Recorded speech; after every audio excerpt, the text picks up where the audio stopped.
White cops and correction officers are being targeted for death by a black prison gang in what's being called Black August, according to a chilling security bulletin obtained by the Post.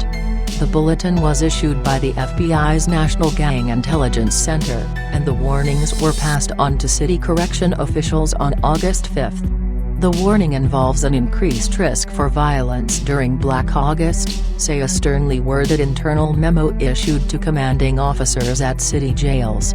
2 days after the warning, a city correction officer at Rikers was beaten up and slashed by an inmate, who also pummeled a second guard.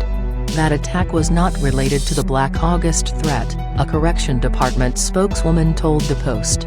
But dock officers are now on high alert, she said. Commanding officers are instructing all staff to be cognizant of their surroundings and extremely vigilant at all times, the spokeswoman said. As always, we are regularly assessing threats and taking appropriate security measures.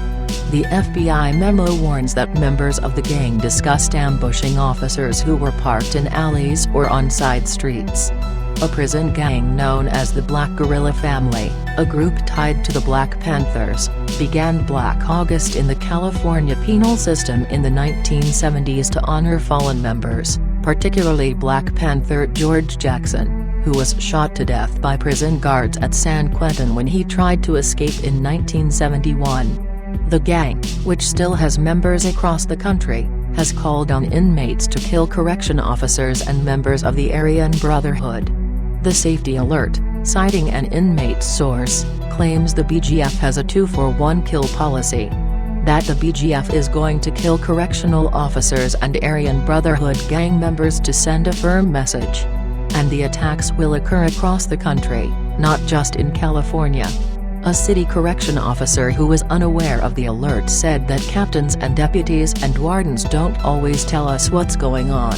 If any officer gets hurt, we don't always find out about it from our supervisor, even if it's in our own facility. They'll be like, do your job properly or make sure to follow procedures, but they won't go into specifics.